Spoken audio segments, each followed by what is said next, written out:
বলো সেবা কুঞ্জ কি, নিকুঞ্জ বন কি। আসো, আমরা এখন সেবা কুঞ্জ নিকুঞ্জ বন পরিক্রমা করতেছি। আমাদের ভক্তগণ সবাই এসেছেন নিকুঞ্জ বন সেবা কুঞ্জ দর্শন করার জন্য, পরিক্রমা করার জন্য। এই বনে রাসলীলা হয়েছিল। ভগবান শ্রীকৃষ্ণ রাধারানী আদি ললিতা সখীগণের সঙ্গে এখানে রাসলীলা করেছিলেন। রাসলীলা করতে করতে ললিতা সখীর জল পিপাসা পেয়ে গেছে। ইনি আর সহ্য করতে পারছেন না। ভগবান শ্রীকৃষ্ণ তখন বাঁশি দিয়ে এখানে মেরেছেন যখন মাটিতে, সেখান থেকে জল উঠতে শুরু হয়েছে। এই থেকে এটাকে ললিতা কুণ্ড নামে পরিচিত। আসুন, সামনে দেখতে পাবেন সেই ললিতা কুণ্ড, আপনাদেরকে দর্শন করাবো। আর এই যে বন, এই বনের নাম হলো সেবা কুঞ্জ বা নিকুঞ্জ বন। এই নিকুঞ্জ বন আমরা এখন পরিক্রমা করতেছি। রাধারানী শ্রী গোবিন্দ এই স্থানে রাসলীলা করেছিলেন। রাধারানী শ্রী গোবিন্দের সেবা করেছেন। এই বনে সুন্দর করে সাজিয়েছেন, শৃঙ্গার করেছেন। অতএব এই বনটি অত্যন্ত উত্তম বন। এবং বৃন্দাবনের মধ্যে দুটি বনই শ্রেষ্ঠ, এক হলো নিধুবন আর এক হলো নিকুঞ্জ বন। যদিও এই বন দুইটা উপবনের মধ্যে পড়ে, এটা মহাবনের মধ্যে নয়। আমরা আগে অনেকবারই বলেছি যে 84 কোষ ব্রজমণ্ডলের মধ্যে 12টা হলো মহাবন, আর 32টা হলো উপবন এবং 24টা হলো কানন। তাই এটা উপবনের মধ্যে পড়েছে। এটি হলো নিকুঞ্জ বন বা সেবা কুঞ্জ। আমরা এই নিকুঞ্জ বন সেবা কুঞ্জ দর্শন করলাম, আপনাদেরকে দর্শন করাচ্ছি।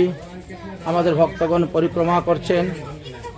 এবার আমরা সামনের দিকে অগ্রসর হতে থাকি। আসুন, এই দিকে দর্শন করাবো।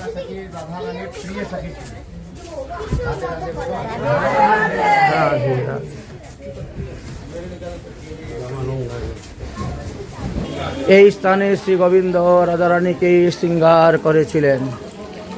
এই জন্য এখানে শৃঙ্গার করানো হয়। এখানে আরে বাইরের থেকে তো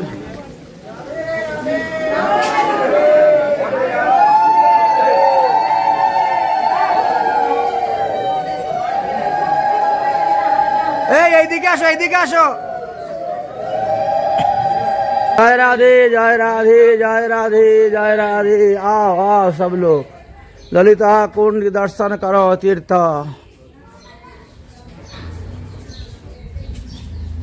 এই হলো সেই ললিতা কুণ্ড, দেখেছেন আমাদের, দেখেছেন। আর আমাদের রাধা কুণ্ডেও আছে ললিতা কুণ্ড। এখানে যখন রাস করতে করতে ললিতা সখীকে জল পিপাসা পেয়েছে, শ্রীকৃষ্ণ নিজের বাঁশি দিয়ে কুণ্ডটা গর্ত করে এখানে ললিতা সখীকে জল খাওয়াইছিলেন। রাধারানীর অষ্টতম সখীর মধ্যে সব থেকে প্রিয়তম সখী ললিতা, তার জন্যই কুণ্ডের নাম হয়েছে ললিতা কুণ্ড। তীর্থ দর্শন মনুষ্যা পূর্ণ কুণ্ড। একবার বলেন ললিতা সখী কি জয়, বৃন্দাবন ধামে কি জয়। চরণ আছে মা রাধারানী গোবিন্দের চরণে মাথা লাগাবেন। আর রাধা গোবিন্দের চরণের রজ বর্জ্য ধুনি নিজে নিজের কপালে লাগাবেন। আসেন, রাধা গোবিন্দের চরণের ধুলি কপালে লাগান। আর ললিতা কুণ্ডের জল চরণামৃত তোলেন। রাধারানীর চরণে চরণ প্রণামী, চরণ সেবা করেন। গোবিন্দ এখানে নিজের হাত দিয়ে রাধারানীর চরণের সেবা করেছেন। এখানে চরণ সেবা করে যান, মনোইচ্ছা পূর্ণ করেন। এই মনোকামনা কুণ্ডতে আপনারা এসেছেন। বলে রাধা রানী কি জয়, বৃন্দাবনে ধামে কি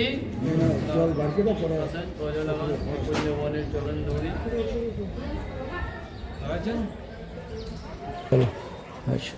দর্শন করো, প্রণাম করো। বলো রাধা রানী কি জয়, বৃন্দাবনে কি জয় শ্রী রাধে জয় শ্রী রাধে জয় শ্রী রাধে জয় শ্রী রাধে জয় শ্রী রাধে। আসো আসো, আমাদের সবাই আসছে তো, চলো তাড়াতাড়ি। তোর নিধুবন যেতে হবে। আসো তাড়াতাড়ি। হে রাধা গোবিন্দ, নিকুঞ্জ বন সেবাকুঞ্জ আমাদের পরিক্রমা হয়ে গেছে। আমাদের ভক্তদেরকে নিয়ে এখন আমরা অগ্রসর হব সামনের দিকে। রাধা রানী কি জয়, রাধা রানী কি জয়, রাধা রানী কি জয়। সমস্ত ভক্তদের জয় জয় শ্রী রাধেশ্বর।